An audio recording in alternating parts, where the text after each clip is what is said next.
Katika kamati ya ndoa, mojawapo ya jukumu kubwa tulilopewa ni kushikamana na wanandoa na wale wanaojiandaa kuingia kwenye ndoa ili kuhakikisha kwamba kila mmoja anaelewa Mungu anamtaka afanye nini na ndoa yake, ili ndoa ziwe mahali pa pumziko, ziwe mahali pa kufurahia, ziwe mahali ambapo Mungu anatukuzwa hata bila kuhubiri.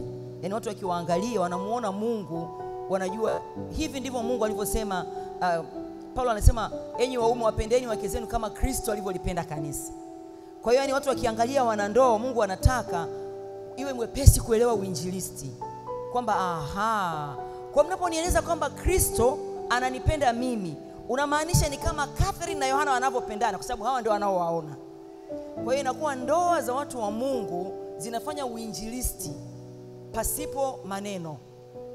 Lakini kadri tunavyoendelea kuangalia tutagundua kwamba the opposite also is true.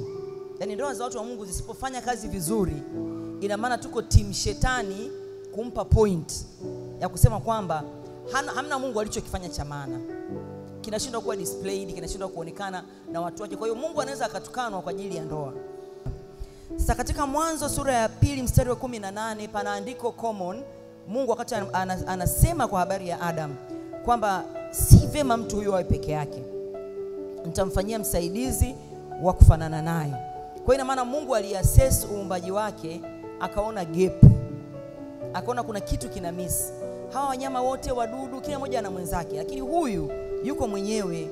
Kwa hiyo hana mtu wa kufanya naye maisha. Wazungu wanasema to do life together. Kwa Mungu akasema sio vema huyu mtu awe peke yake, nitamfanyia mwenzake wa kufanana, msaidizi wa kufanana naye.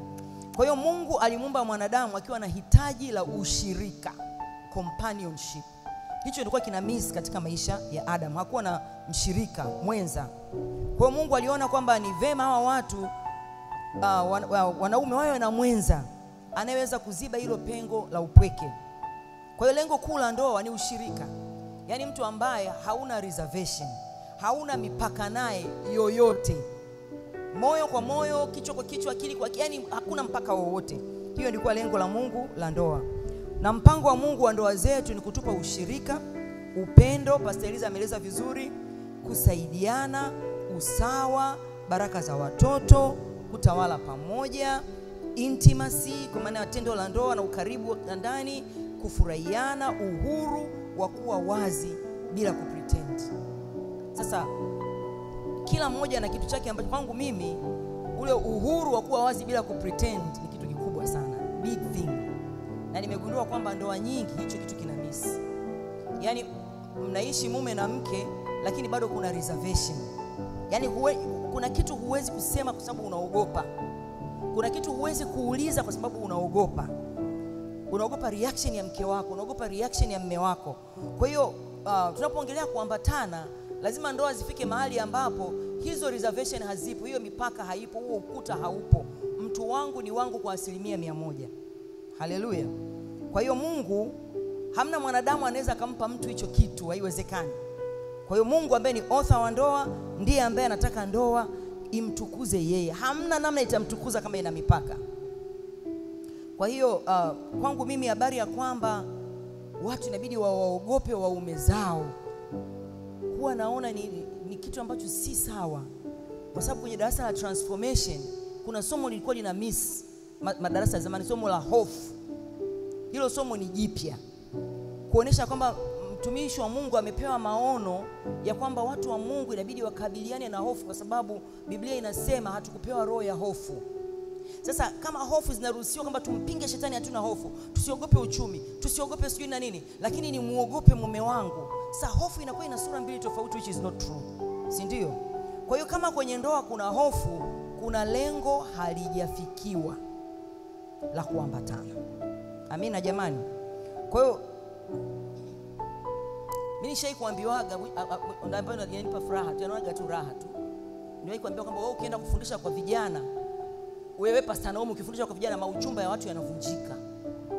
Nikamwambia mbona ndio lengo langu, yani hiyo ndio kusudi langu, kwamba kama kuna mauchumba ambayo yamekaa mguu upande, yasiende kututesa kwenye counseling ya ndoa baadaye kama inaweza yakavunjika sasa hivi.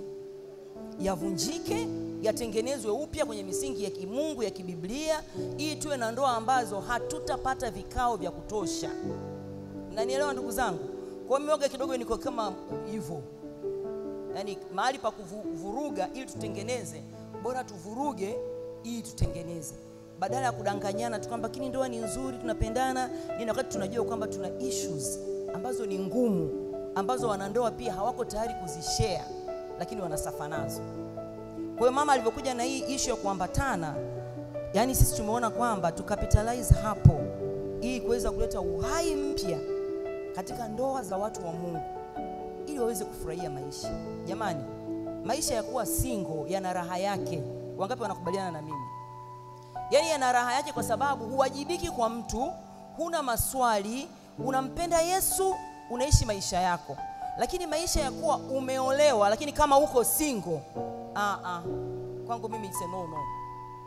Ndio maana natamani sana kila mtu aliyeoa na kuolewa apate the essence ya ndoa ambayo Mungu aliiwaza. Jamani, ndoa aliyeiwaza ni Mungu. Kwa nini tunatafuta maswali kwa watu? Mnanielewa watu wa Mungu? Ndio maana huwezi kutenga ndoa na Biblia. Yaani hapo ndio maana yangu hapa. Kwamba mara nyingi tunafeli kwa sababu tuna separate these issues.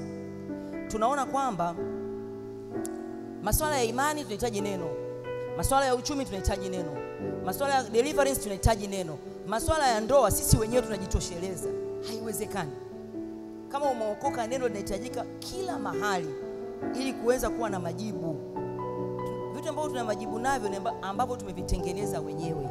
Umetengeneza gari yako, wewe ni Ford, umeunda Ford yako, utatueleza funguo inakaa wapi, engine inafanya nini, sijui whatever. Wewe sijui ni Microsoft, umetengeneza kompyuta yako, tueleze. Wewe sijui ni wale wa iPhone inaitwaje? Ile kampuni ina jina lake, sio kama Microsoft inatengeneza hizo. Apple, watu wa Apple nao wana products zao, hata kama hawana Mungu wana uwezo wa kutuelekeza tukazitumia.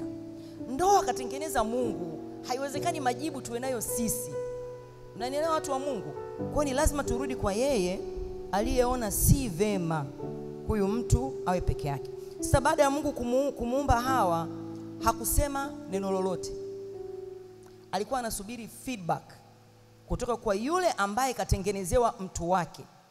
Unajua kutengeneza product unaipeleka sokoni, alafu unasubiri review.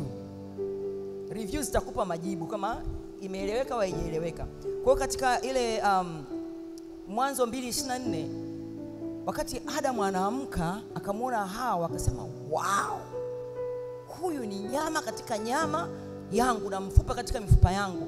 Mungu akasema basi imeisha, hakuna plan B. Kwa sababu aliyetengenezewa mtu wake ameona inafaa sana. Na Biblia inasema Mungu alivomaliza kuumba kila kitu akasema, tazama kila kitu kilikuwa ni chema sana. Angekuwa anasema ni chema sana, lakini hapa kwenye ndoa acha nisubiri kidogo, nitatoa tamko baadaye. Lakini alivyosema ni njema, maana imeseal. Kila alichokiumba Mungu ni chema pamoja na ndoa. Mungu hakusema kwamba ngoja niangalie kwanza nione kama wako compatible. Maana hizo ndio excuse unayotoa siku hizi kwa ajili ya kuachana. Tumeona tuna irreconcilable differences, tofauti zisizoweza kusuluhika. Kwa tumeona tuachane, hamna detail. Hamna mtu anaeleza kwamba nini kilitokea, anasema tuna irreconcilable differences. Kwa watu wa Mungu hakuna kitu kinaitwa irreconcilable difference. Kwa sababu Biblia inatuambia kwa Mungu hakuna kisichowezekana. Hasa hizo cha kwenu kisichowezekana kimetokea wapi nje ya Biblia? Kwa hiyo tunakubaliana jamani kwamba ndoa kwa watu wa Mungu ni kitu cha kudumu. Katika Marko sura ya 10, kama mtu anaweza kunisomea mstari wa 2 mpaka wa 9. Marko 10 mstari wa 2 mpaka wa 9. Biblia inasema, basi Mafarisayo wakamwendea wakamuuliza, je, ni halali mtu kumwacha mkewe? Huku wakimjaribu. Naye akajibu akawaambia, Musa aliwaamuru nini? Wakasema, Musa alitoa ruhusa kuandika hati ya talaka na kumwacha. Yesu akawaambia, kwa sababu ya ugumu wa mioyo yenu aliwaandikia amri hii. Lakini tangu mwanzo wa kuumbwa ulimwengu aliwafanya mume na mke. Kwa sababu hiyo mtu atamwacha babaye na mamaye, ataambatana na mkewe, na hao wawili watakuwa mwili mmoja. Hata wamekuwa si wawili tena, bali mwili mmoja. Basi alichokiunganisha Mungu, mwanadamu asikitenganishe. Okay. Sasa hii quotation ambayo Yesu alisema, mtatambua kwamba amenukuu maneno ambayo Adam aliyasema alipomwona Hawa mara ya kwanza, si ndio jamani? Lakini hapa Mungu ameyaown.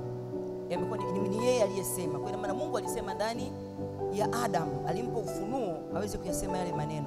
Lakini Mafarisayo walikuwa mjaribu Yesu, walikuwa nao wana basis, walikuwa na msingi na mali wanasimamia, kwa sababu Musa aliwaruhusu kutoa talaka. Kwa hiyo Yesu kwa maneno mengine anasema hivi: Musa sio mwanzilishi wa ndoa, hapo mwanzo haikuwa hivyo. Kwa hiyo Yesu anawageuza na kuwarudisha kwa yule aliyeanzisha ndoa. Kama ingekuwa ni Mungu aliyosema haya maneno, tungekuwa tuna discussion. Lakini anasema Musa aliwaruhusu kwa sababu ya ugumu wa mioyo yenu.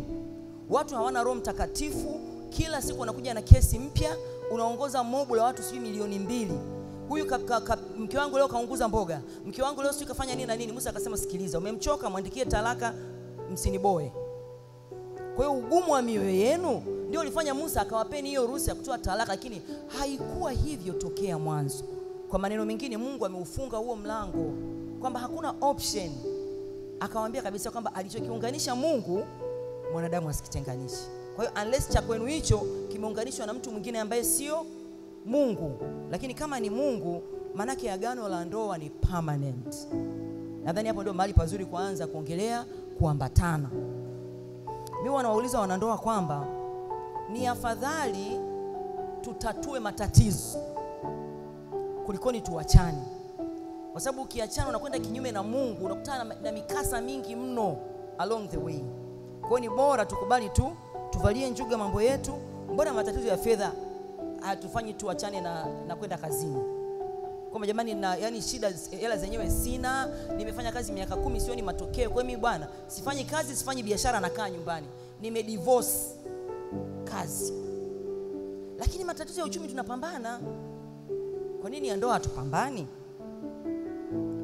Kwa hiyo Mungu alipoanzisha ndoa alikuwa hana option B, hana plan B. Ilikuwa ni wanandoa wakae pamoja, wasolve matatizo yao na maisha yaendelee. Na sio kwamba Mungu hakujua kwamba sisi kama wanadamu tuna mapungufu mengi. Kwa hiyo uwezekano wa kuwa na smooth ride haupo, kwa sababu tuko hai. Tuna mawazo tofauti, tuna background tofauti, tumetoka mafamilia tofauti. Anasemaga Apostle Ndege kwamba bwana, mimi nimetoka kijijini, nimezoea kupuliza moto, akili imejaa moshi. Mke wangu amezaliwa Ilala hapo, yeye anazaliwa anaona tazi na waka. Hatuwezi kulingana mawazo. Lazima kuna vitu vingi sana tutapishana jinsi ya kuvitazama. Kwa hiyo tofauti zitakuwepo, lakini swala ni kwamba zipo kanuni.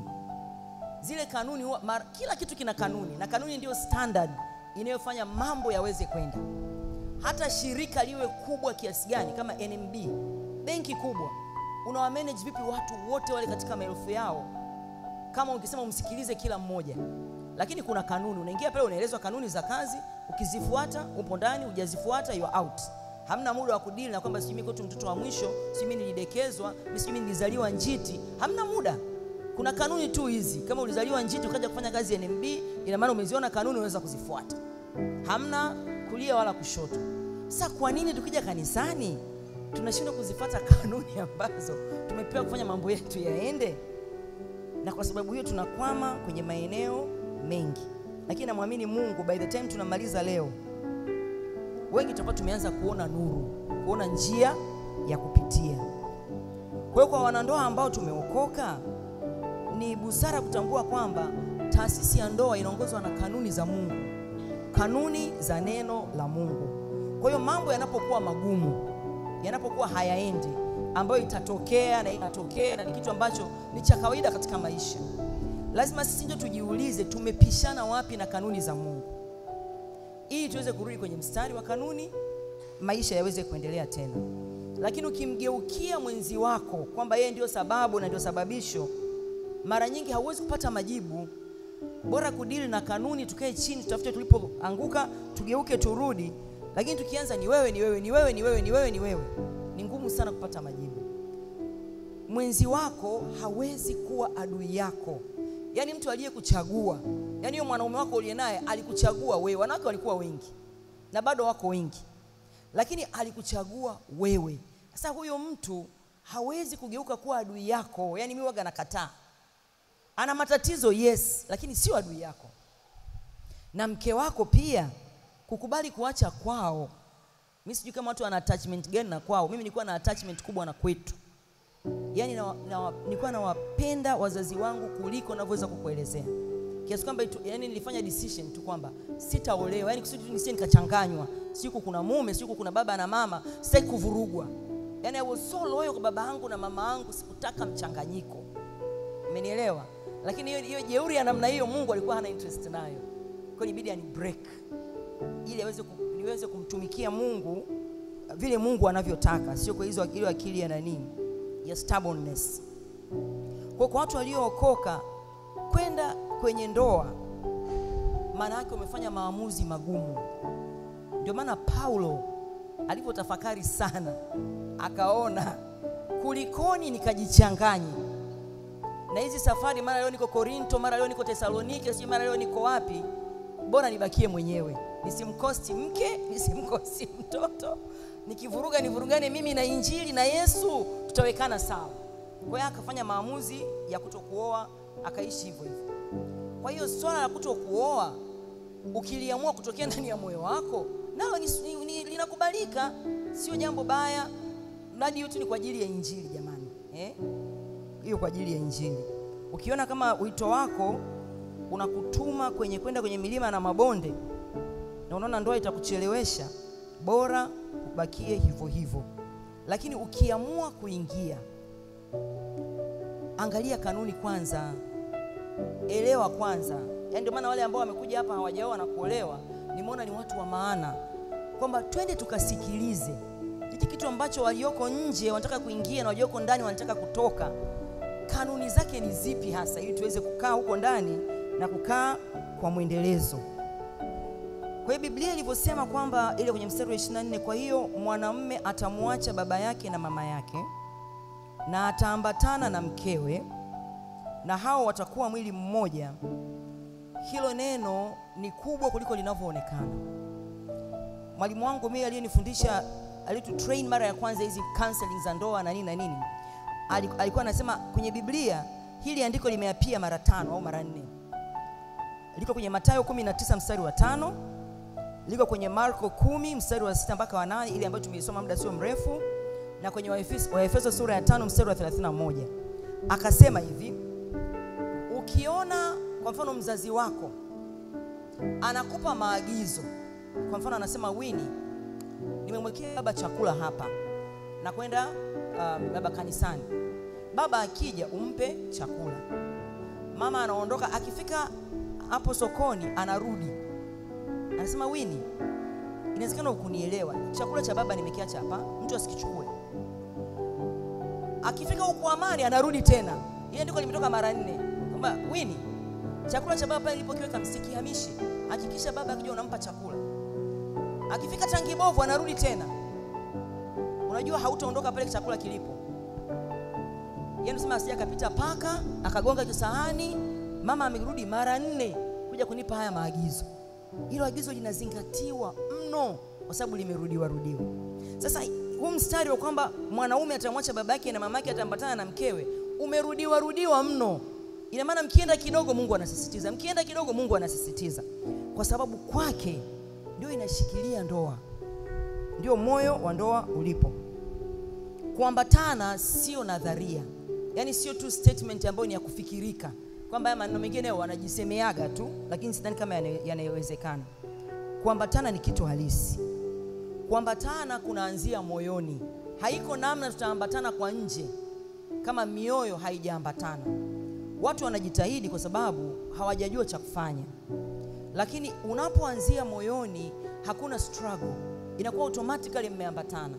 Lakini ukisema kwamba tukae kama ofisini, haya wewe leta hela zako na mimi leta hela zangu, kuanzia leo tunaanza kuambatana, mnaanza kuchora mistari, mnaanza kufanya zile kanuni, mnafanya nini? Kama mmoja moyoni hajakubali, hamtaenda mbali.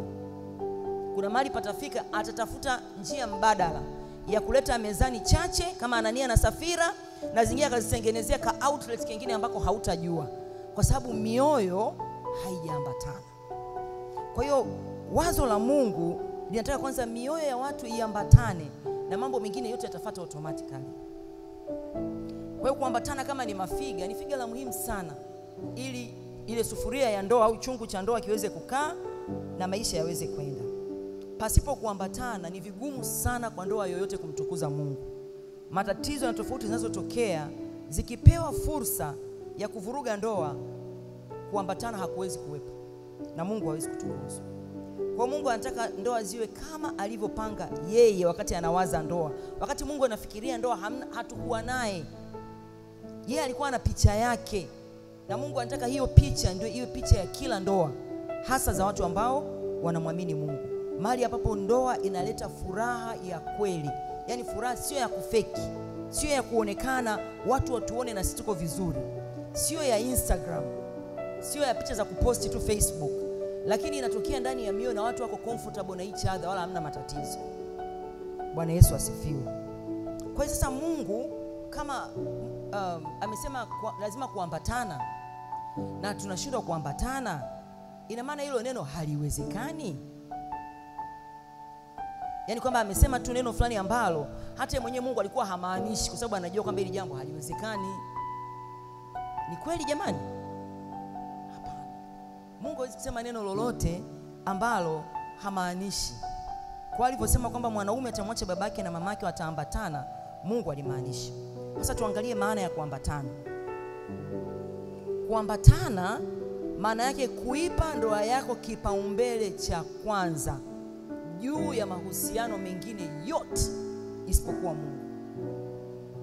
Kuipa ndoa yako kipaumbele cha kwanza juu ya mahusiano mengine yote. Kwa hiyo haimaanishi kwamba tunakata mahusiano na wazazi na ndugu na jamaa, lakini hao hawawezi kuwa na nafasi ya kwanza kuliko mwanandoa mwenzako.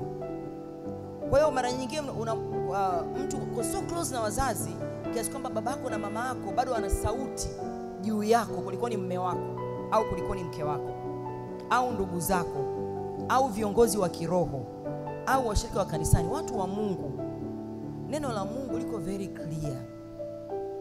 Mchungaji wako hawezi kuwa priority number 1 kwa sababu haiko supported na maandiko. Yaani kama kuna mahali iko supported na maandiko, naomba mnionyeshe leo tubadilishe fundisho. Unanielewa? Kwa sababu mara nyingi tunajikwaga hapo. Mtu anakwenda anaambiwa na nabii kwamba mapepo yako yanatoka kwa mke wako. Nabii ameniambia. Ndoa zinavunjika kwa sababu mtumishi wa Mungu kasema. Lakini Biblia haijampa hiyo mandate ya kuvunja ndoa. Kwa hiyo hata akiwa ni mtumishi wa Mungu, bado huwezi kuambatana naye kwa maana hii ya kibiblia. Watu wa Mungu, kuambatana huku ni agano. Na unajua hatuna maagano mengi. Tuna agano la wokovu, kuna agano la ndoa. Hatuna maagano na watoto wetu, hatuna maagano na washikaji, hatuna maagano na wafanyakazi wenzetu. Kama wewe ni mchungaji, Pastor Eliza, hauna agano na washirika wako. Unanielewa? Mungu yuko very careful na maagano. Kwamba yule aliyekupa agano naye ameliseal, ameliwekea wigo. Huwezi kutoka. Ndio maana mimi napenda kwanza kurafo wachumba kusudi wajipime. Wakiona sina uwezo wa kufanya agano, wasiende kumpotezea mwenzake muda, kwamba anaingia kwenye agano afu yuko stuck, hakuna kinachoendelea, hawezi kutoka.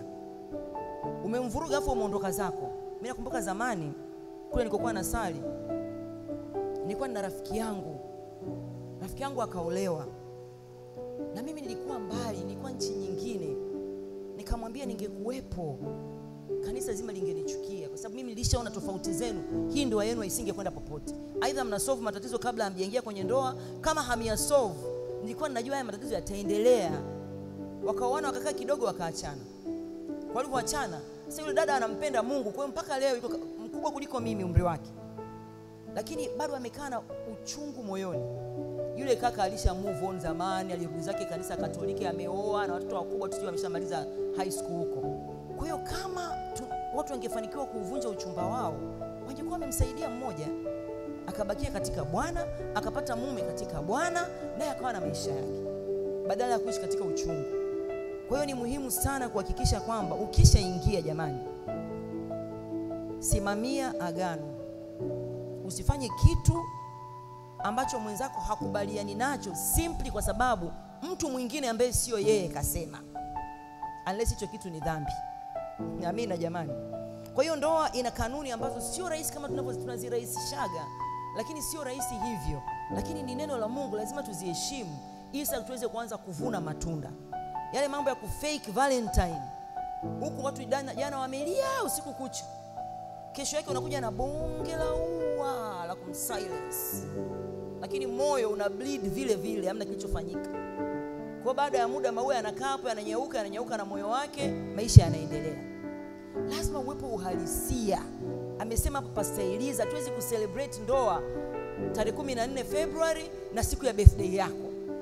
Haiwezekani, kwa sababu hiki ni kitu cha maisha yote. Bora hiyo Valentine isiwepo na birthday zisiwe celebrated, lakini maisha ya kila siku ni Valentine, maisha ya kila siku ni kama birthday. Amina watu wa Mungu. Kama kuna watu wanaishi wanatembea kwa miguu miwili na wamefanikiwa, hilo jambo linawezekana, haliko nje ya uwezo kwa sababu kila ambacho neno la Mungu limetuagiza, Mungu pia ametayarisha neema kwa ajili ya hicho kitu kuwezekana. Ni sisi tu kuamua na kukubali. Biblia inasema mkiamua na kutii mtakula mema ya nchi. Kwa hiyo kuamua na kutii ni hatua kubwa sana katika swala la kuambatana. Kuambatana ni kuitikia mwito wa Mungu. Mungu alisema katika ile Mwanzo 1:27, zaeni mkaongezeke, mkaijaze nchi, mkatiishe, sijui mkatawale, sijui mkafanye nini na nini na nini. Kwa hiyo kwa maneno mengine, Mungu alikuwa ana strategic plan, ana mpango mkakati wa maisha ya hawa watu, kwamba watakuwa wana usawa, watatawala, watamiliki kila kitu ambacho Mungu amekiumba, watatawala wao kwa niaba yake. Alikuwa na plani inayoeleweka. Kwa hiyo alikuwa na hiyo wajibu wa ujumla, collective responsibility, kwamba Adam na Hawa watazaa watoto, watakuwa wanaangalia wanyama, watakuwa wanawajibika juu yao, si bustani zote, sio na nini, miji itajitokeza huko baadaye itakuwa chini yao. Kwa hiyo kwangu mimi Mungu itakuwa ni rahisi kutawala, kwa sababu hawa watakuwa wanatawala, wanatiisha, wanamiliki, wanafanya nini. Lakini kumbuka at that time shetani naye yupo tayari, ana exist, na alikuwa anafanya kazi overtime kinyume na Mungu. Kwa hiyo naye alikuwa na plani ambayo lazima ije kinyume na mkakati wa Mungu, ili ule mpango wa Mungu usifanikiwe. Sasa mara nyingi tunapoongelea ndoa, tunataka tuongelee tu romance. Ndio maana watu tunashindwa kufika kwenye viini na vina na vyanzo vya hii migogoro inayotufanya hata romance yenyewe isiwepo, ikiwepo iwe fake. Unanielewa? Kwa hiyo nataka tuangalie leo hatutaangalia mambo ya romance, kwa sababu romance ni matokeo. Ndoa ikiwa imekaa vizuri kwenye kuambatana, kinachofuata ni nini jamani? Si ndio hicho sasa? Kinajitokeza automatically. Kwa hiyo ni lazima sasa tuende katika namna ambayo tunaweza kufocus. Ukishapewa jukumu la kukaa kwenye nafasi ya Mungu, kuweza kufanya mambo yaende, lazima uwe very focused. Huwezi kushindanisha haya mahusiano na mengine yoyote na ukaweza kutimiza kusudi la Mungu. Haiwezekani. Lazima ndoa, yani ukiona tu inakohoa, umeifikisha hospitali kwa Yesu faster kabla haijawa TB. Yani hapana kuachia mwanya adui alete matatizo. Deal with it immediately ili kuweza kuirudisha kwenye afya, iweze kusonga mbele. Kwa hiyo ina maana ni muhimu sana kumzingatia mwenzi wako katika mambo ambayo kwake ni ya muhimu. Na nielewa jamani, licha ya kwamba Biblia inasema na hao wote watakuwa mwili mmoja, lakini wote tunajua kwamba bado we are individuals. Bado Diana ni Diana, Kelvin ni Kelvin. Hatutamfanya Diana aingie ndani ya Kevin ili awe Kevin, au Kevin aingie ndani ya Diana ili awe Diana. Yaani kuna saa they independent, kila mmoja ndio huyo, ndio yeye. Kwa hiyo usipompa mwenzako fursa ya kuweza kuwa na uhuru wa kujiexpress, uhuru wa kusikilizwa, kwa sababu ndio maana napenda kufundisha somo la hulka, kwa sababu hulka zetu jinsi zilivyo, strength yangu ni weakness ya mwingine, weakness yake ni strength yangu mimi. Lakini wanadamu tunavyoangalianaga, huwa tunaangaliana kutoka katika strength yangu. Yaani kwa mfano mimi na uwezo mkubwa sana wa kuvumilia, yaani kuvumilia tu watu. Mimi nikikushindwa, most likely watu wengi hawatakuweza. Yaani nakaga na watu wa ajabu ajabu, sio ndio maana ya ajabu ajabu, watu wagumu, watu ambao wanakuwa easily rejected, na uwezo mkubwa sana wa kukaa na hao watu comfortably bila kulalamika. Kwa hiyo mimi naweza nikamwangalia Pastor Eliza nikasema, huyu Pastor Eliza sio mvumilivu huyu. Ameshindwa kukaa na Jimmy, ameshindwa kumsaidia Magi. Huyu sio mvumilivu. Lakini kumbuka mimi naongea kutoka kwenye nini? Strength yangu. Na mimi na maudhaifu yangu ambayo Pastor Eliza kwake ni strength. Pastor Eliza mwepesi kuinuka kwenda kumuona huyu au Magi, yani kwenda kumuona huyu, kwenda kumuona huyu. Sasa hiyo ni strength yake. Kwa unaweza kumhukumu kitu kingine, lakini mseme basi ule upande wa strength tuweze balance. Mnanielewa jamani? Kwa hiyo mruhusu mwenzi wako awe yeye katika strength zake na katika weakness zake. Mruhusu aweze kujiexpress. Hiyo inakurahisishia sana jinsi ya kuambatana. Lakini kiasi ukimsikiza sema, tatizo lako wewe, mawazo yako kila mara waga ni very low, yani hayana mashiko. Sasa yeye amekupa uwezo wake kutokea kwenye moyo wake, amekuamini kwa sababu wewe ndio mtu wake, halafu wewe unakwenda unamcrush, unamweka chini. Manake hawezi kujiamini tena kuja kwako, umetengeneza ukuta.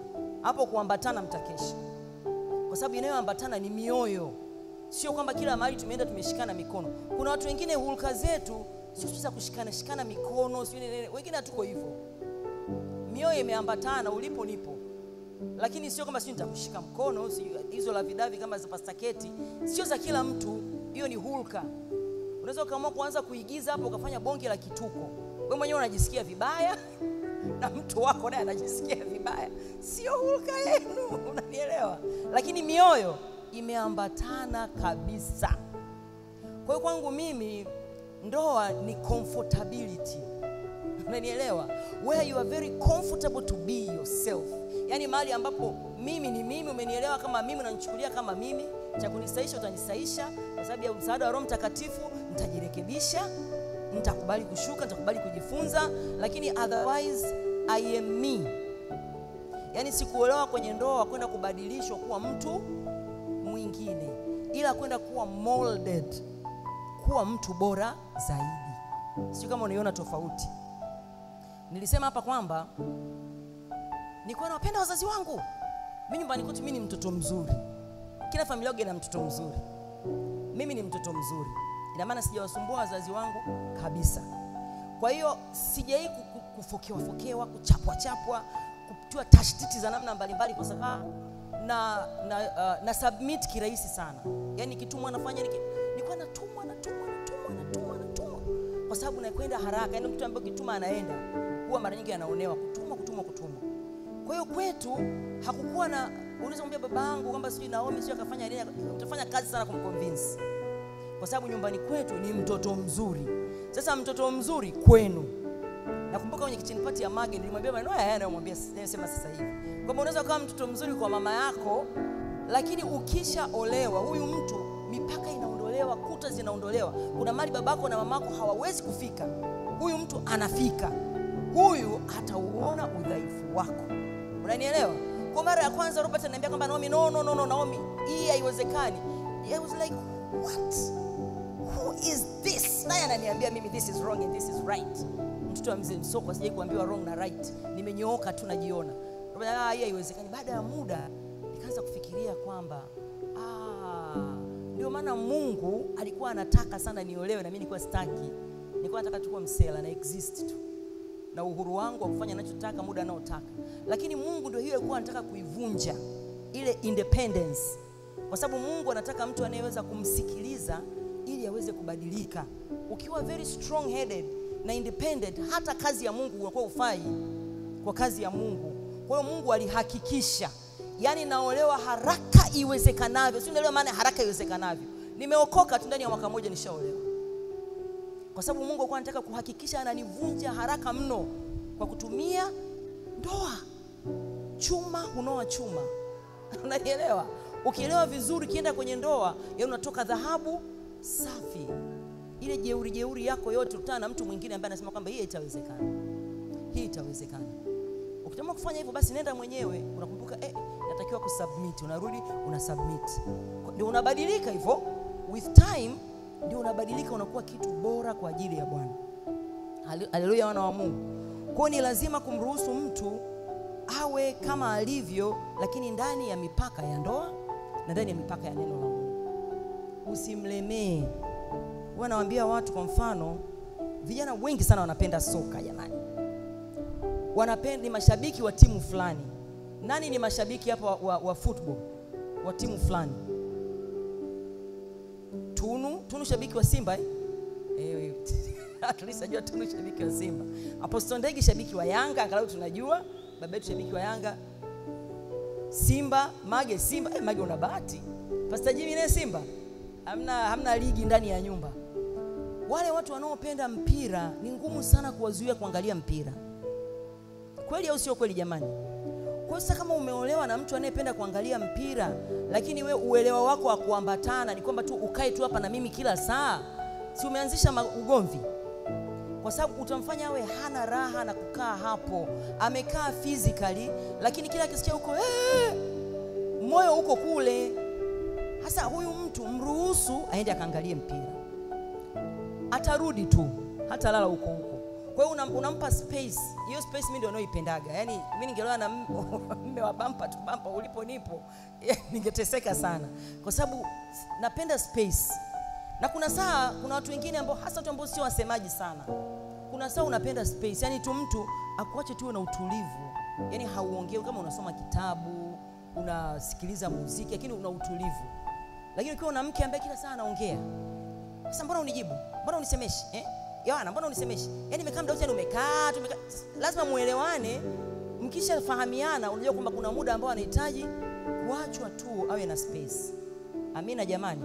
Lakini saa zingine unachukua extra mile, unajifunza kitu chake ili na wewe uwe na kitu cha kuchangia katika kitu ambacho yeye anakipenda. Haleluya. Kwa una sacrifice comfortability yako ili ujifunze kitu cha mtu mwingine, ili na wewe uwe na kitu cha kuweza kucontribute. Mume wangu mimi alikuwa anapenda sana muziki. Alikuwa anapenda bass guitar. Sana. Kwa mahali popote, yani kwa nimekuwa influenced. Kwa ikijitokeza kwenye TV lazima nimtafute mpiga bass kwanza. Kwa sababu ilikuwa ndio shughuli tuliyokuwa nayo. Yani muziki ikitokea tu video, unamtafuta kwanza mpiga bass. Anaanza kumdiscuss mpiga bass. Kwa alikuwa ana mabass guitar, ananunua mabass guitar, yani akili yake imejaa hicho kitu.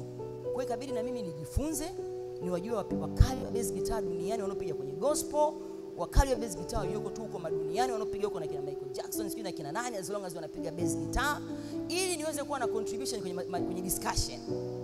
So umeelewa miaka 30 na mtu anayeongelea tu bass guitar kila siku, na wewe bwana na mambo yako, na bwana, inakuwa ni ngumu. Unafanya maisha yanakuwa magumu. Lakini anaweza kutubalance, kukufundisha ufanye nini kwa ajili ya nani, ni Roho Mtakatifu. Kwa sababu saa zingine juhudi zako mwenyewe haziwezi kuzaa matunda. Kwa hiyo mpaka leo nikikaa hapa nikiangalia madhabahuni, mtu wa kwanza anayemwona ni mtu anipiga bass. Yaani nitamuona wa kwanza kabla sijamuona wa kinanda, sijamuona sio wa nini na nini, nitamuona mpiga bass kwanza. Kwa sababu gani? Nimekuwa influenced na mume wangu na kitu ambacho sina interest nacho kabisa. Sina interest na vyombo vya muziki. Lakini ile influence ya kwamba niweze kubelong, huyu ni mtu wangu, hili ni jambo lake, lazima niwe na mimi na kitu cha kufanya nini, cha kucontribute. Amina jamani. Kwa kuambatana sio kupoteza identity. Lakini mmoja wenu anaweza kujiunga na identity ya mwenzake ili kurahisisha kuambatana na maisha yaweze kuendelea. Haleluya. mume wangu kwenye mambo ya mpira, nadhani alikuwa hata hajui kama timu ya soka ina wachezaji wangapi. Hakuwa na interest yoyote, hana idea mnaongelea nini. Kwa hiyo mkianza watoto wangu wanapenda soka, kwa hiyo akianza kuzungumza asema dadi jamani, yani hata tunakuelezea tu tena na tena mbona uelewi? Haelewi chochote. Kwa hiyo kama sasa ningekuwa mimi sasa napenda mpira, ina maana angekuwa na kazi ya kukaa tu pale kuglue kuangalia sasa huyo ni hata kama anakosea, lakini amechagua mtu ambaye ana hicho kitu.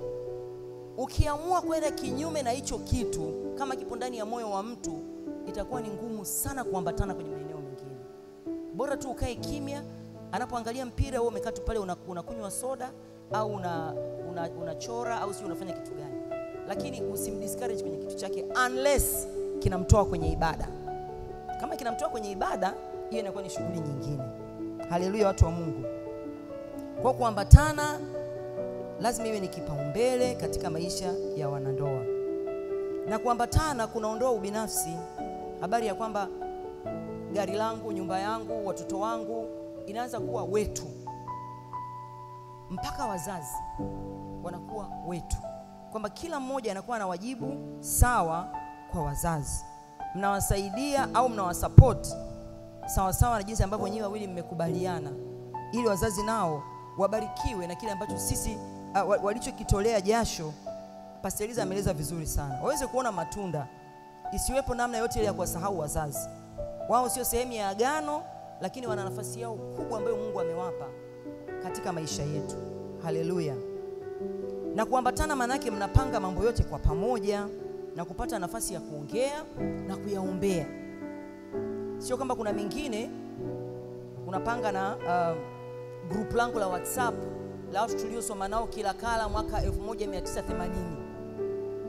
Mume wangu nitamtaarifu tu kwamba tuna safari ya Ngorongoro. Sasa haitawezekana. Haitawezekana. Na siku hizi ya magroup basi wasa wanawake tuko huku, wako Zanzibar empowerment, wako Ngorongoro na makofia yao makubwa. Yako sababu jamani, hivi wa nyumbani kwao wameaga? Waume zao wameendorse hizi safari? Maana sio safari zote zinatija, sio zote zina matokeo mazuri. Zingine wako wanakwenda wanapampiana, wakirudi yanatokea majanga. Nakumbuka ile ya tajiri wa Moshi ambaye alikuwa na nyumba ndogo. Mke wake ameenda Zanzibar kujirusha huko na women empowerment. Alipofika kwenda akamwambia wewe huko mume wako kule ana nyumba ndogo. Aliporudi, sasa alikwenda straight. Alimchoma visu yule bwana akafa. Lakini kama asingeenda Zanzibar, yamkini yule bwana mpaka leo angekuwa hai. Kwa hiyo inategemea hayo makundi tunayoambatana nayo yana Mungu au at least are they harmless, kwamba hayaleti uharibifu zaidi. Kwa sababu sasa hivi kuna roho kubwa sana ya uhuru au independence ambayo ni negative, ambayo imewapata wanawake hasa hawa wadogo wa Gen Z. Yaani ambao kwamba na hela yangu na gari yangu na nyumba yangu na watoto wangu sio na nini, mimi mtu asinibabaishi. Lakini hiyo ikiingia kanisani maki inakwenda directly kinyume na neno la Mungu. Na hapa tunachopambania ni kwamba neno la Mungu ndio kiongozi cha maisha yetu yote. Tukisharuhusu tu kwamba kwa sababu tumesoma na kwa sababu tuna hela tuwe independent kama wanawake, maana tunatoka nje ya neno. Kwa hiyo atatukuta yale ambayo adui ameyakusudia nje ya wigo wa neno. Amina jamani. Kwa hiyo lazima tupambane, tukae humu ndani ya wigo wa neno la Mungu ili tuweze kupata matokeo ambayo Mungu ameyakusudia. Kuambatana ni kujitoa kwa dhati kwa pamoja, kujenga msingi imara wa ndoa yenu ambao utaibeba katika nyakati nzuri na nyakati mbaya.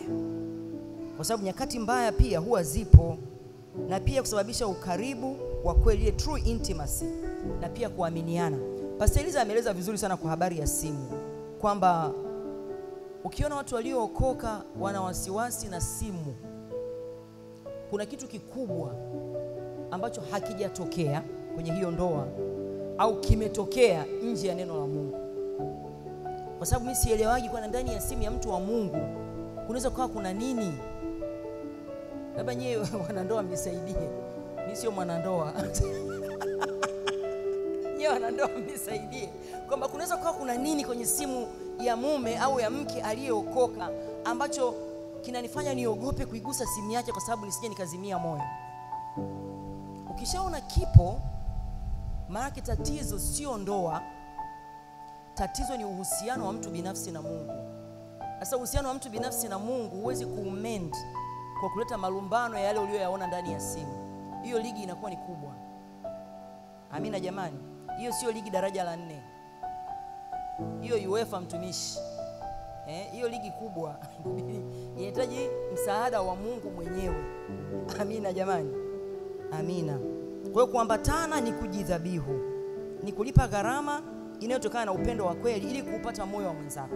Mimi nimetolea mfano kwa kwamba nimejidhabihu, sina interest na vyombo vya muziki lakini nikajiingiza huko. Nivijue, nivizoee, nifanye nini. Na mtoto wangu mmoja anaitwa Abraham. Kwa hiyo watu wengi wanadhania Abraham amepewa jina la Abrahamu kwenye Biblia, baba wa imani. Wala Abraham amepewa jina la Abraham Laborie, mpiga bezi moja mkali sana duniani. Unanielewa? Kwa hiyo hata haina uhusiano na baba wa imani. That is how serious people can be na mambo yao. Kwa sasa ukianza kusema tu kwamba hapana na haya mambo ya gitaa achana nayo, unamaliza hela, hizi hela sisi zingejenga, zingefanya nini? Unakuwa tunaleta stress ambazo ni unnecessary. Watu wafurahi, watu waishi maisha yao, watu waamue kuambatana huku wakiwa na raha. Kwa kuambatana sio kitu kidogo. It's not a cheap thing. Kina gharama kubwa. Kwa sababu kinakugharimu kupiga hatua ambayo haukuwa tayari kuwa nayo ulipokuwa single. Amina jamani. Hii kwa ajili ya furaha yako na furaha ya mwenzi wako. Kwa ajili ya ukaribu na kwa ajili ya kudumu kwa ndoa yenu, kwa ajili ya ufalme wa Mungu unaamua kuambatana. Sasa kuambatana ni kipengele cha pili jamani. Hauwezi kuambatana bila kuondoka. Kwa hiyo ndio pointi yangu ya pili. Hatuwezi kuongelea tu habari za kuambatana. Hawa watu wanaambatana kutokea wapi? Lazima kuwa kuna mahali tunapoanzia. Ile andiko linasema mwanaume atamwacha baba yake na mama yake ili aweze kuambatana na mkewe. Kwa hiyo kuna kuondoka. Lazima kuna hatua ya kuondoka ifanyike ili watu waweze kuambatana. Na haiwezekani wanandoa wakafanikiwa kuambatana kama hawajaondoka. Hiyo ni kanuni. Sasa nataka kuelezea kuondoka katika namna ambayo itakuwa ni rahisi. Mtoto anapozaliwa alikuwa anakula kwa kupitia kitovu, si ndio? Akizaliwa tu kitovu kinakatwa ili aweze kuwa independent. Ina maana kitovu kisipokatwa hataishi. Aidha wote wawili na mamake hawataishi au mtoto hataishi. Kwa hiyo lazima kitovu kikatwe. Sasa kukata unaleta maumivu kwa sababu pale haukati sijui plastic, unakata mwili wa mtoto. Ina maumivu. Lakini ndio njia pekee ya kumfanya aweze kuishi. Ndio kuondoka kulivyo. Yaani nisipoondoka nyumbani kwa baba yangu na mama yangu, sina uwezo wa kuambatana na huyu mtu ambaye Mungu anamleta kwangu. Lakini kuondoka ambako ni rahisi ni kuondoka physically. Na vijana wengi huwa wameshaondoka nyumbani kabla hawajaoa. Sababu ni mara chache sana mtu anaoa analeta mke nyumbani kwa baba yake. Wengi anakuwa alishapanga, ana chumba chake, ndio anakwenda kule anaoa. Ameondoka physically. Lakini kuondoka physically hakuleti kuambatana kwenye ndoa. Kuondoka kuna hatua, mambo kadhaa. Dhana ya kuondoka inaenda zaidi ya kuondoka kwa wazazi na walezi.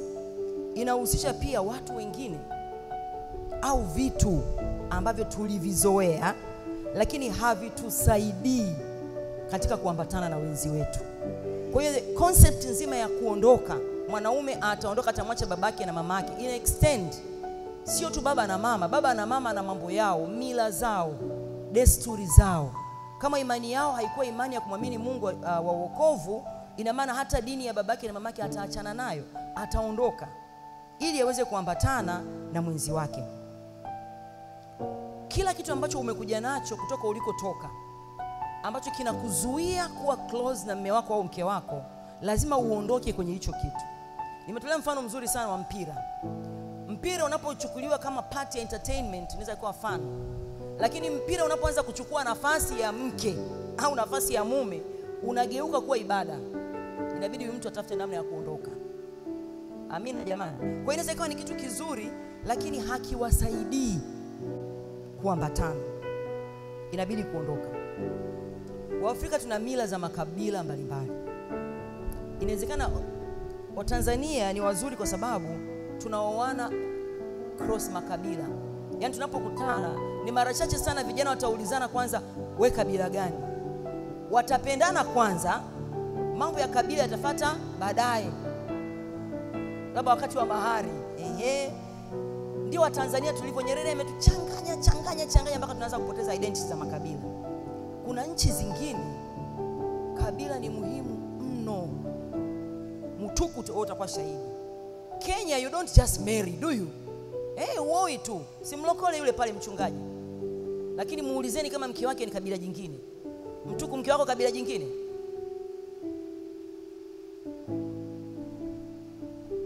Wameokoka. Yaani ukiona wa Kenya Mkikuyu na Mkamba au wana Mungu. Lakini kwa kawaida nimewahi kumuuliza mchungaji mmoja rafiki yetu, yeye ni Mkikuyu. Nikamwambia lakini sasa nyie mmeokoka, inakuwaje mnashikilia tu makabila na nyie mmeokoka? Akaniambia Naomi, mimi mtoto wangu bwana I cannot trust a Kalenjin. Aliniambia kabisa, unasikia Mtuku? Huyu Mkikuyu aliniambia yeye hawezi kumtrust Mkalenjin. Lakini hata wewe hawezi kukubaliana. Lakini wameokoka. Mkalenjin kaokoka, Mkikuyu kaokoka, lakini brother I don't trust you. Wewe huwezi kuwa mtoto wangu. Lakini Watanzania yani tumechanganywa hata makabila tumesahau kama tuna makabila. Lakini ukweli ni kwamba tunayo. Na watoto wanalelewa kutokana na tamaduni za makabila ya wazazi wao, hata pasipo kujua. Kwa hiyo unaweza kukuta kuna kitu ambacho kwa Wanyakyusa ni kitu cha heshima, kwa Wazanaki ni kitu kibaya sana. Lakini hao watu wameoana. Kwa ni lazima watafute namna ya kwenda juu ya hicho kitu ili waweze kuambatana. Does it make sense? Inaeleweka? Sina mfano wa makabila kwa sababu sina background. Mimi ni Mndali, sijui mambo mengi ya Wandali, siyajui. Mamangu ni Mbena, siyajui mambo mengi ya Wabena. Nimeolewa na Msukuma, siyajui mambo mengi ya Wasukuma. Tena ndani ya Wasukuma nayajua zaidi. Kwa sababu nimekaa na Msukuma miaka 30. Nimekaa na babangu na mamangu miaka 22, sijui 20. Kwa hiyo nashinda kuwa na mfano ambao ni mzuri wa kuonesha mila na desturi. Lakini ni kwamba mila na desturi zinapoingilia nafasi ambayo Mungu amesema iwe hivi, lazima mila na desturi zipigwe chini ili shauri la Bwana liweze kusimama. Haleluya wana wa Mungu. Kwa hiyo lazima tuachane na mila, kuondoka kwenye mila, kuondoka kwenye desturi, kwenye mawazo, kwenye mienendo. Mwingine mwenendo wako wa fedha ulikuwa ni mbaya. Hela yako ukipata unaila yote, ndani ya wiki moja hauna kitu. Huo ni mwenendo. Kwa hiyo kama mwenendo huo haukusaidii kuambatana, mkiingia kwenye ndoa mnakaa chini, unaanza kujifunza mwenendo mpya kwa sababu mwenzako atakuwa na kitu ambacho pengine ni bora kuliko ulichonacho wewe. Lazima uondoke kwenye cha kwako. Na ukisema mimi ndo nimezoea hivi, hauwezi kuambatana. Itakuwa ngumu, lazima kuondoka. Saa zingine ni marafiki. Nakumbuka mimi tulivyokuwa tumeoana, Robert ni mtu wa watu, alikuwa na marafiki jamani. Wasichana wana adjust kirahisi sana. Mimi nilikuwa na rafiki zangu nilipoolewa tu wakachora mstari. Lakini vijana they can't get it. Yaani wanakuja tu wanakuwepo tu, yaani ukitoka kazini nyumba imejaa vijana ambao walikuwa ndio wanakesha hapo mikesha, wanaomba, wanafanya sijui nini walivyokuwa mabachela. Yaani wao wameendelea tu kuwepo, yaani wapo tu. Nikasema sasa hii mtihani. Sasa mtumishi mmoja wa Mungu alikuwa akitufundisha mambo ya ndoa miaka na miaka. Akafundisha tu siku moja kwamba unajua hata wageni wanaowatembelea nyumbani inabidi kumuomba Mungu wale wageni ambao hawatakiwi kuja wasije, kwa sababu sio wageni wote wanaokuja kwako wameletwa na Mungu. Kuna wengine wanapokuja unapata hasara ya namna fulani tu ya kitu fulani.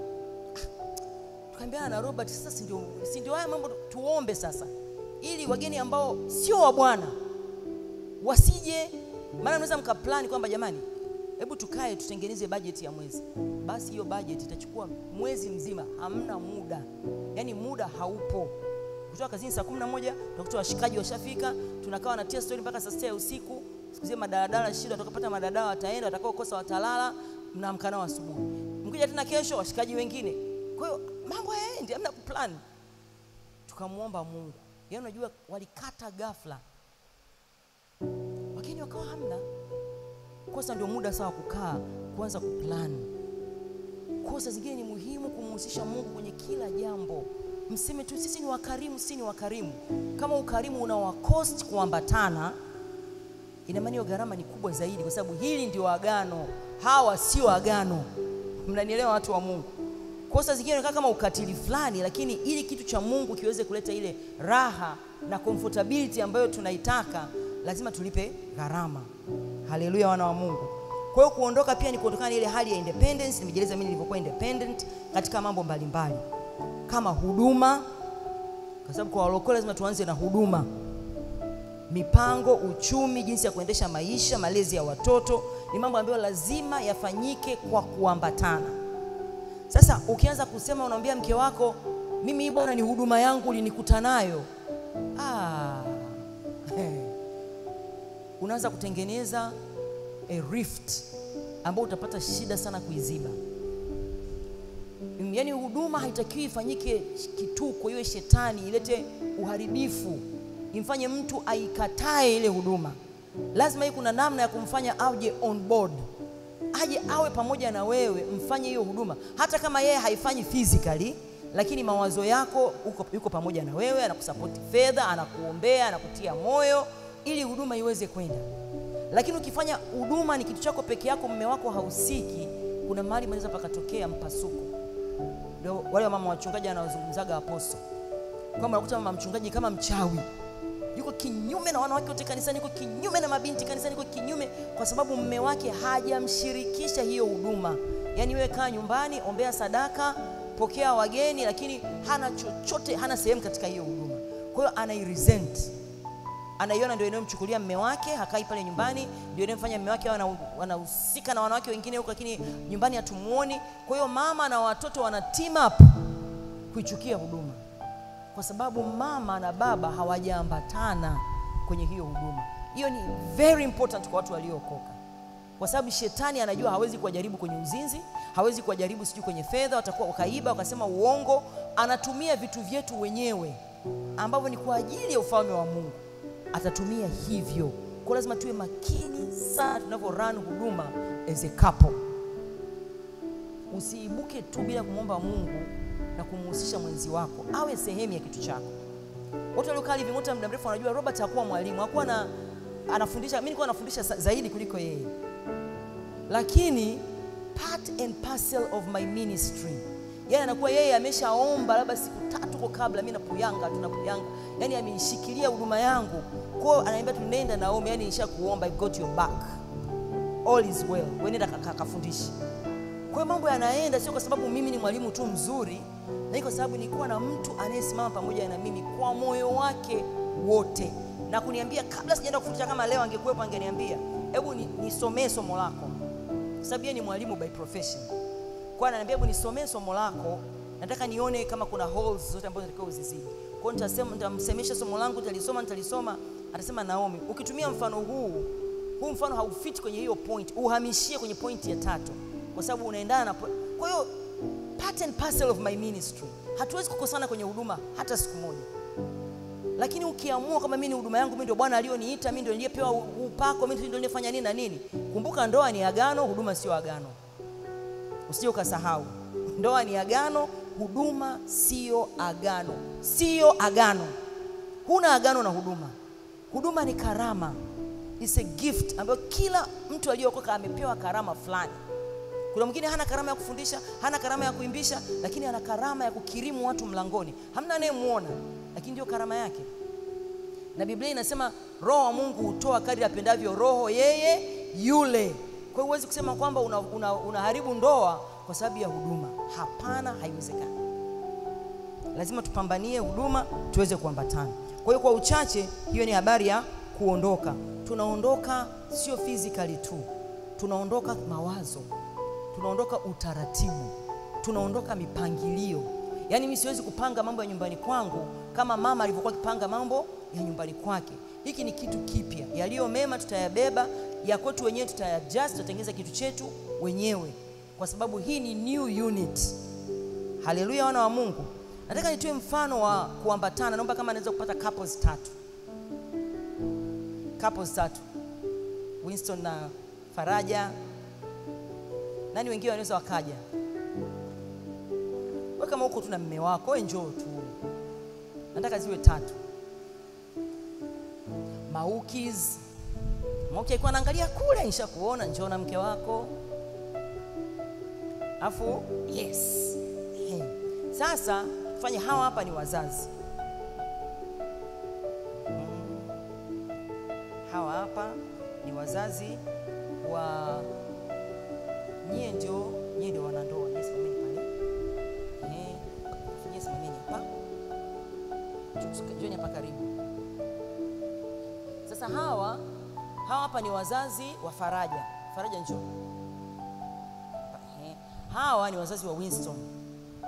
Winston njoo hapa. Njoo mbele yao hapa. Sasa Winston kampenda Faraja. Kwa hiyo inabidi hawa waondoke kwao. Sawa sawa. Ili waweze kuanzisha unit mpya pale. Lakini sasa wazazi wa Faraja, shika mwanao. Shika mke wako.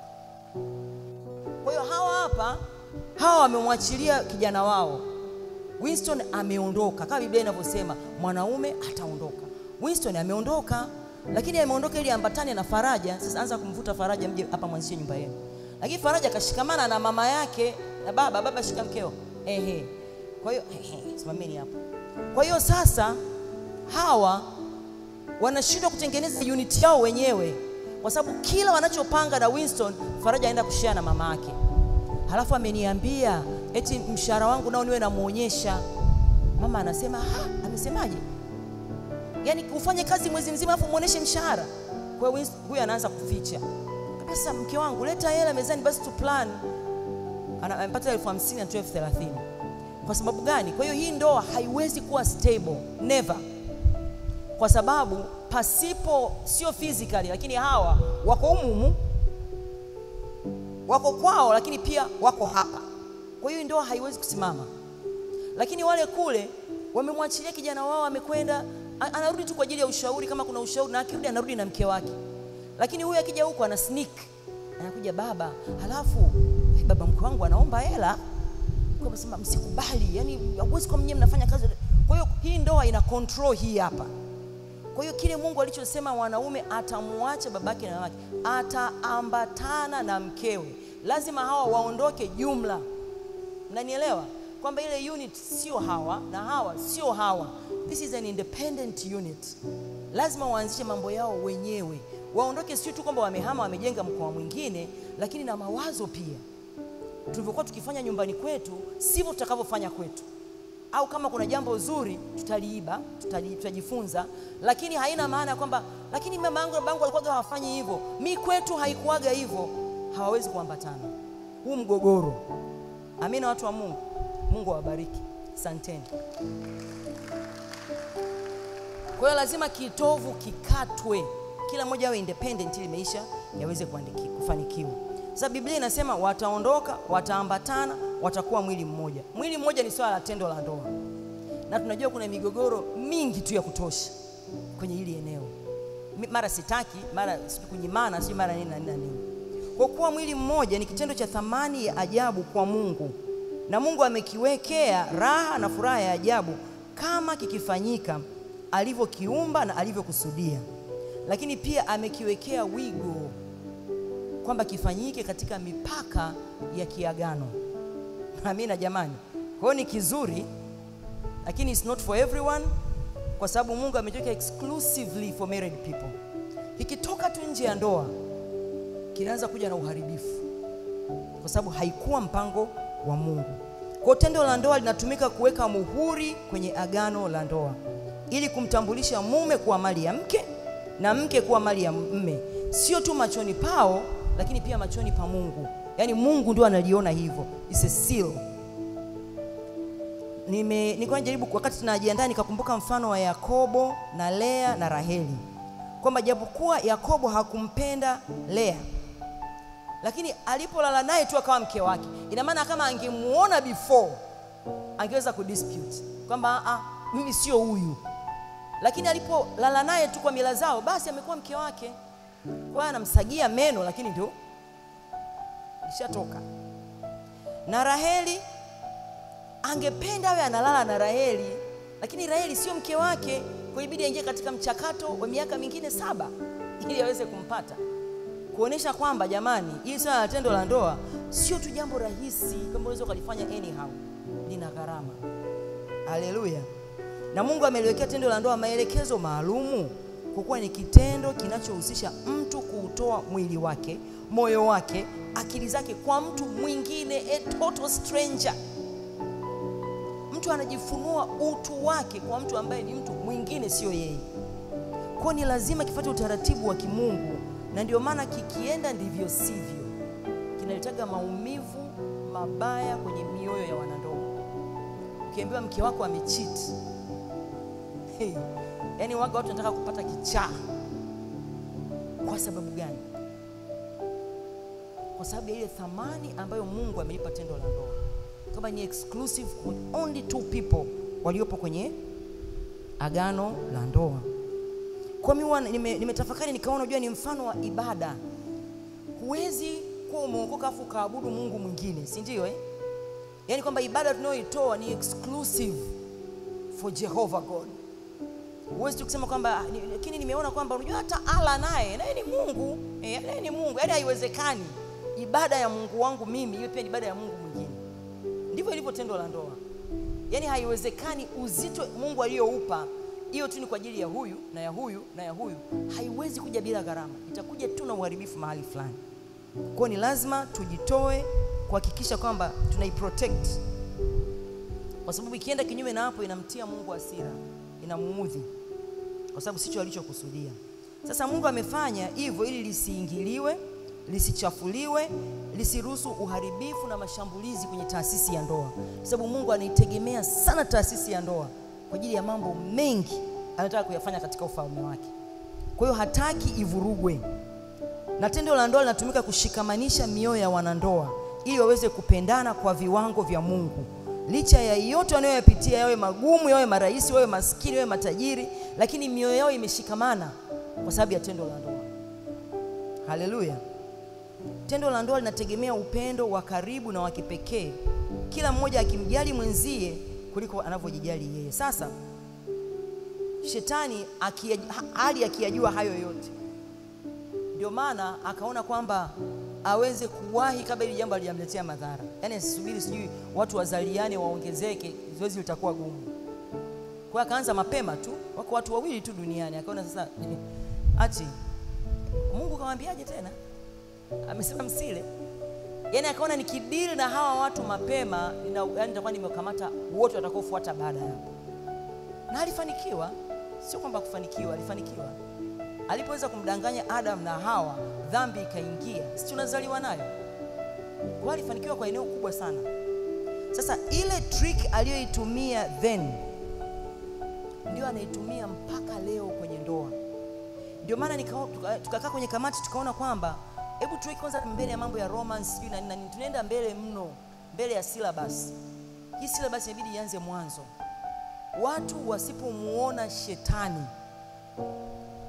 kwenye mambo magumu yanayotokea kwenye ndoa, msipomuona shetani mtakuwa mnapigwa sana, kwa sababu hicho ndio anachokitaka.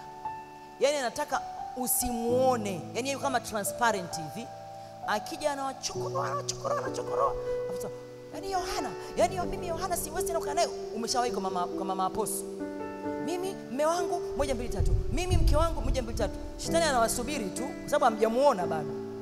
Anawasubiri, mama anawakansel, mnanyoka kidogo, mkirudi nyumbani anawafungulia mlango shetani, anawakaribisha, anaanza tena. Mnavurugika, mnaenda kwa kina Diana, wanawaweka sawa, mnanyoka, mnakaa kidogo, bado hamjamuona shetani, bado mnaonana nyie. Bado mimi mme wangu, mimi mke wangu, mimi mme wangu. Ndio anataka mara kibao, si mara nini, mara hii. Mimi shetani amekaa amejificha kimya. Unajua na muenvision shetani kama panya. Unajua ukiwa na panya nyumbani, anaweza akaenda kufika mahali akaweka kona hapa chini ya friji. Unapiga hapa, yuko hapa, hatoki. Unaelewa? Si hujamgusa, hatoki. Na shetani ndio anapokuja, yani anajibanza mahali ambapo nyie ndio mnaonana kwa sababu mna physical bodies. Unaona huyu mume wangu ni mtu mbaya, sio kumwambia mama yake, sio huyu ni mtu mbaya, wifi ni mtu mbaya, lakini ukweli shetani yupo anasubiria tu mmoja yupo anamuuliza eti mume wako si bado anakunywa, utavumilia kweli? Hapo ndio mawazo yanapita, yani amekuja amekunywa jana, atakuja amekunywa na leo. Mimi nakwambia siwezi kumweshana, nakwambia ndio ni kweli, mimi nilikwambia kick out. Wewe huwezi kuendelea naye. Basi unapata hasira, unapanda na kweli akija kweli anakuja amelewa. Humuoni shetani, unamuona yeye. Kwa hiyo mnakuwa mnagombana, mnavunja maagano, mnatoka nje ya wigo wa neno la Mungu. Kwa sababu gani? Kwa sababu hamumuoni adui. Adui wa ndoa sio mtu. Mtu aliyekupenda akaja kwenu akalipa mahari hawezi kuwa adui yako. Haiwezekani. Ila anaweza kuwa influenced na shetani kufanya mambo ambayo yatakuwa ni machukizo kwako. Kwa lazima kuwa focused. Yani lazima kufocus kwamba aha, shetani nimekuona, umeingia tena, na nakwambia hivi, leo mimi na wewe. Kwa unafunga, unaomba, unapambana na shetani aachie ndoa yako. Lakini mara nyingi tunamwacha tu ana roam freely. Akiwavuruga kina Winston, akiona amekaa sana kwa kina Diana anawavuruga, umumu kanisani. Akiona watu walivyoota bado hawajielewi, anakwenda kwa kina Magi anawavuruga, bado hawajielewi, anakwenda kwa kina nani wanavuruga. Yaani anajua watu bado wanatafutana wenyewe kwa wenyewe. Amekaa kimya. Huwezi kuniambia ndoa sio kitu cha kiroho. Aliyekianzisha ni roho. Mungu ana mwili. Sasa aliyeanzisha mwenyewe ni roho. Shetani anayevuruga ni roho. Afu tunasema ndoa sio kitu cha kiroho. It's not true. Sio kweli. Usipoipandia rohoni utabaki na ushuhuda. Nilikuwa na ndoa. Unanielewa? Nilikuwa na ndoa, umebaki tu na ushuhuda. Lazima urudi rohoni. Yaani kama utasahau yote niliyoyasema, shikilia hilo moja, kwamba ndoa inalindwa kwa uwepo wa neno la Mungu ndani ya wanandoa. Hakuna neno la Mungu, hakuna usalama. Unanielewa wana wa Mungu? Kwa vijana mnaokwenda kuoa, mnaojipanga kwenda kuoa, kabla hujaanza kutafuta sura, shepu na nini, na nywele, na macho, na mguu, wewe fanya, ingia tu gym ya kiroho, jifue. Jua neno, mjue Mungu, mpende Mungu, mtumikie Mungu, muabudu Mungu. Yaani jikite uwe replika ya Mungu. Yaani wewe mwenyewe umejaa. Kwa sababu utakuwa una uwezo wa kumsikia. Mungu ni roho, usipokuwa rohoni huwezi kumsikia. Utapiki tu msichana mgeni wa kwanza aliyeingia hapo, unamtime, unawatime vijana wenzako. Mungu amekuja mgeni, tunamtime. Umjue alikotokea, kuja muomba Mungu. Wewe mwenyewe Mungu huna. Tunafanya counseling dakika 2-3 tu. Unarudi counseling huku. Kwa sababu mmekuja na roho zenu ambazo sio roho za Mungu. Hamwezi kusurvive. Ndoa inataka watu wanaompenda Mungu, watu wanaomtafuta Mungu, watu wanaomjua Mungu. Enough kumtii. Usiburuzwe, usidanganywe na huduma. Huduma haina maanisha ukiroho, haimaanishi kabisa. Huduma moja tunaweza kukimbizana nazo. Leo niko hapa nafundisha, kesho mnaona matangazo yangu yanarushwa KKT Matosa, kesho kuta mnaona yanarushwa niko si wapi, yani natumikia Bwana hapa na pale, lakini naweza nikawa nimefeli vibaya sana kwenye kuambatana. Huduma haina uhusiano wowote na ndoa. Huduma ni component tu ya kumtumikia Mungu, ambayo ni agizo la kila mtu. Lakini kufanya sana huduma haina maana ndoa ni nzuri. Kwa hiyo tusijidanganye. Tengeneza ndoa yako. Huyo mtu wako pambania. Hata kama mnaona inabidi muondoke Dar es Salaam muende mahali pengine mkaweke mambo yenu sawa, nenda kaweke mambo sawa. Huyo mtu hana pa kwenda. Ndoa ni ya kudumu. Waefeso 5:21 inasema, tunakaa jinsi ya kurejesha ndoa, mkinyenyekeana katika kicho cha Kristo. Ina maana msipokuwa nyie wote wawili mmesubmit under Christ, hamwezi kufanya chochote katika ndoa yenu kikawa na mafanikio. Ndio maana Biblia inasema usifungiwe nira isivyo sawa sawa na mtu mwingine. Kwa sababu kama mtu hajasubmit kwa Kristo, wewe umesubmit kwa Kristo, haitawezekana kuona eye to eye. Yeye ana kanuni tofauti na za kwako.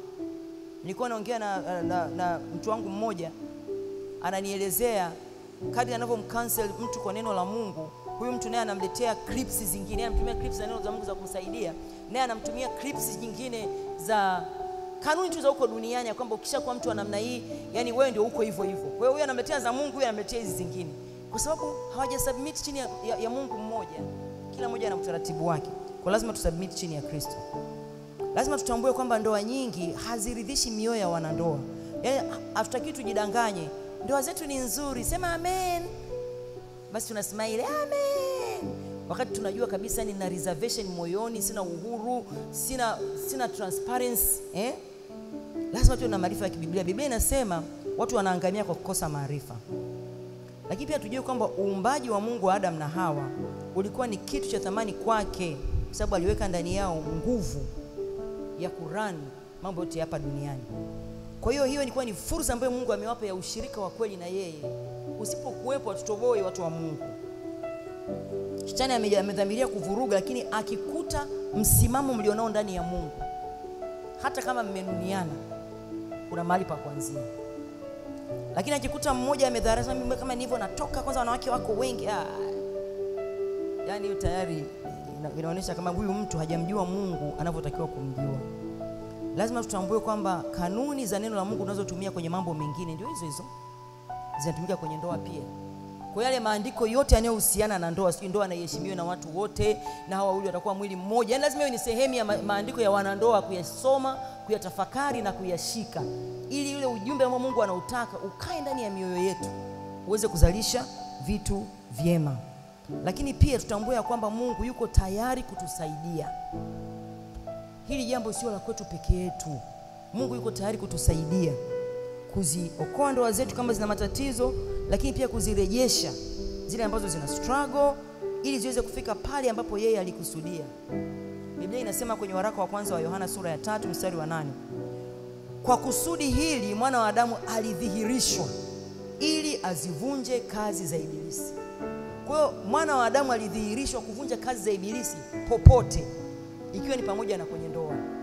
Kwa usipomuona shetani, mwana wa Adamu hajui naye afanye nini, kwa sababu unamuona mume wako na mke wako, haumuoni shetani. Lakini ukimuinvolve Kristo katika ndoa yako, anakuja kusimama palipobomoka, kujenga pamoja na wewe. Na tutambue kwamba tunapovurugana tumemkosea Mungu, lazima tutubu. Usije tu mtu anasema naomba unisamee, hamna neno. Hasa kama hamna neno, kwa nini ulinuna? Kama hamna neno, kwa nini ulalamika? Neno lipo. Mtu akisema naomba unisamee, sema nimekusamehe. Ile kupronounce, kutamka, ina nguvu pia katika ulimwengu wa roho. Tuache hizo tabia za nini, hizi mila na desturi za Kiswahili. Tabia hamna neno, neno lipo. Sijalala siku 3 nawaza hilo jambo. Sijalala siku 3 na uchungu na hasira. Kwa mtu akiomba toba, msamehe, tamka kwamba nimekusamehe. Na pia ukimkosea mwenzako usipotezee, kwa sababu yule mtu aliumia moyo. Mbona uko bosi wako unamuomba msamaha? Bosi, samahani nimechelewa. Alafu nyumbani unasema siwezi kumwomba mke wangu msamaha, siwezi kumwomba mume wangu msamaha.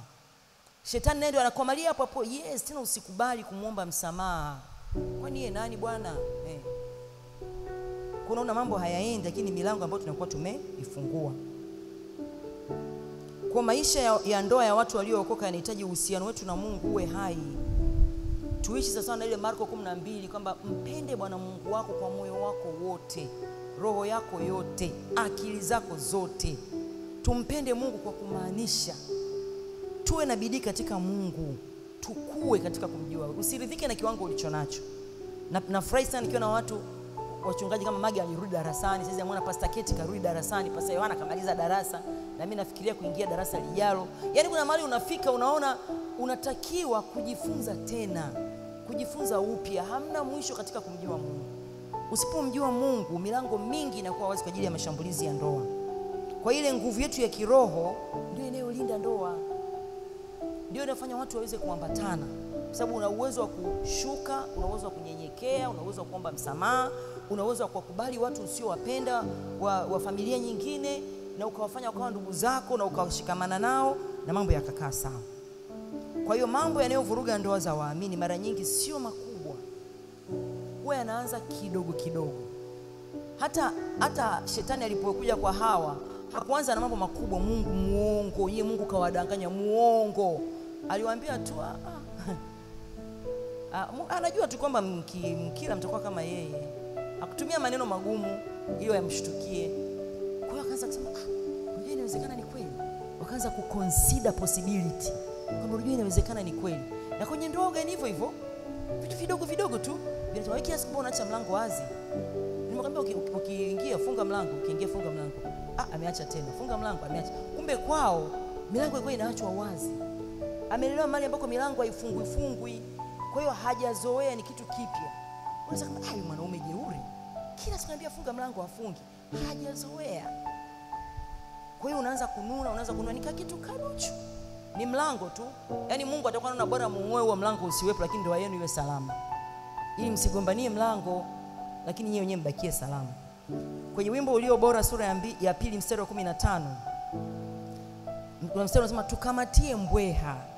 Wale mbweha wadogo waharibuo mizabibu, maana mizabibu yetu yachanua. Mtu na mpenzi wake. Sasa ndoa zinaharibiwa na mbweha wadogo. Ndoa inaanza kuonekana ina vizuri, baada ya muda unaanza kusikia migogoro. Hao mbweha wadogo inabidi wakamatwe mapema wanapoonekana. Maana yake tuwe na mawasiliano yaliyo wazi ya mara kwa mara. Kila mara kuna muda wa kutathmini. Napenda utaratibu wa kina Yohana. Kwamba kila mara wana muda wa kutathmini. Ina maana hata ambaye hataki kuongea analazimishwa kukaa mezani na kuongea. Aseme anaionaje ndoa katika mali ilipofikia. Ile kuongea mara kwa mara inatupa uhuru wa kufahamiana mioyo yetu. Feedback. Unajua kusasikia unafanya kitu kwa mazoea, hujui kama unafanya vibaya. Kwa hiyo mwenzako akikwambia ndio unasema sikujua muda wote nilikuwa namuumiza mke wangu kwa sababu nilikuwa sijui kama hichi kitu kinamkera. Lakini umejuaje? Ameongea. Mawasiliano kwenye ndoa ni kitu cha muhimu sana. Tunapofanya premarital counseling, tunapoandaa vijana kwa ajili ya ndoa, wale ambao wakifika kwangu lazima niwaulize, mmeonana na Mama Ndiye Tabura? Kwa sababu Mama Ndiye Tabura ndio anayefundisha mawasiliano. Kwamba sisi wengine wote tunaweza tukawafundisha. Lakini kama hamuwasiliani, hamuongei, mafundisho yote yanakuwa bure kwa sababu yanashindwa kuwa applied kwenye maisha. Kwa ni lazima mawasiliano yawepo ili kuweza kuresolve conflicts. Moyo wa msamaha. Msamaha sio hata kusema. Kila mmoja hapa kama unamfahamu mtu anaitwa Lilian Ndegi, unajua kuhusu msamaha. Kama hujui, ana kitabu chake kinaitwa Je, unasamehe? Kitafute ukisome. Lakini ukiwa mwanandoa na hausamehi, haiwezekani kuambatana. Kwa ni lazima. Kwa hiyo kwa conclude sasa, ina maana katika yote niliyoyasema, ninachotaka kusema ni hiki. Usipoweza kusearch moyo wako, ujione kama una mahusiano yenye tija na Mungu, ni ngumu kuambatana. Utakuwa kila siku una feki, kila siku tunakuona umo kumbe haumo, kila siku tunaamini ndio yako ni nzuri kumbe una struggle, kwa sababu kuna mambo mnashindwa kuwa compatible. Mnashindwa kuingiliana kwa sababu gani? Kwa sababu ni Mungu tu anayepungua kwenye mahusiano yenu. Mume yupo, mke yupo, Mungu hayupo. Mungu asipokuwepo hakuna solution. Ni kama msingi umekosewa, you break down the house. Unaanza kujenga kutokea kwenye msingi. Hauwezi kujenga msingi kwa chocolate za Valentine, haiwezekani. Hizo lazima ziwe ni matokeo. Yaani kutoka katika moyo uliojaa furaha, sio tu Valentine. Kila mara unapopita unasema kaenka chief katamfaa mke wangu. Hichi kikombe kitamfaa mume wangu. Yaani every time is Valentine. Kwa sababu gani? Moyo umefurika penzi la kweli. Lakini ukisema usiujenge msingi, ndoa inakuwa ni jehanamu mdogo. Kwa sababu kutoka huwezi. Uko pale unaiva tu polepole. Yaani kama tu hapa tufunge madirisha yote, tufunge milango, hakuna AC, hakuna, tutasurvive kwa muda. Lakini kianza kusema saa la 4 la 5, tutaanza kwa kwenye mtafutano ndani, hewa haitoshi. Tuna sweat kwa sababu hakuna uzima. Watu wa Mungu, tupambanie ndoa zetu kwa kumtafuta Mungu kwanza. Hakuna shortcut. Mtafute Mungu, tafute ufalme wa Mungu na haki yake, na huko kuambatana kutakuja automatically. Hakutakuwa tena ni mambo ya nini, mahesabu, quadratic equation. Haitakuwa ni mambo magumu chemical equations, C plus H plus O. Sijasoma science, lakini kuna mambo magumu. Haitakuwa hivyo. Itakuwa ni ngwini hizi tu. Kisoma umeelewa. Kwa lazima tumuingize Mungu ndani ya nyumba. Tuanze hapo. Mkipata muda wa kukaa wawili na kutathmini, lazima muanze na hali zenu za kiroho pale mlipo. Msianze kwamba kama ulivyosikia alivyosema pastor, wewe jana hujanisemesha, ile siku ya 3 sio umeanzia juu. Lazima uanze chini kwenye msingi. Mlifikaje hapo? Hakutokusemeshana. Lazima uanze kwenye uhusiano wetu na Mungu. Mtumishi, siku hizi hata tuombi, siku hizi hata twende kanisani ibada zote. Yaani hapa kuna kitu kimepungua. Sivyo tulivyokuwa, sivyo ulivyokuwa msichana, sivyo nilivyokuwa kijana. Yaani mrudi mahali pa kujenga misingi. Biblia inasema misingi ikiharibika, mwenye haki atafanya nini? Unajua hamna cha kufanya. Lazima tear down everything, get down to business, build the foundations. Lazima turudi kwa Mungu, tuanzie hapo. Kutokea pale utaona sasa uelekeo, milango yote inafunguka. Watu wanaambatana. Kitu kinaitwa divorce hakitakuwa karibu na wewe kwa namna yoyote, labda divorce ya jirani yako. Hutakuwa una discuss hilo jambo, maana halitakuja kama wazo wala kama reality. Kwa sababu gani? Kile alichokitaka Mungu kwenye ndoa yako kinapatikana. Bwana Yesu asifiwe. Basi naomba tusimame.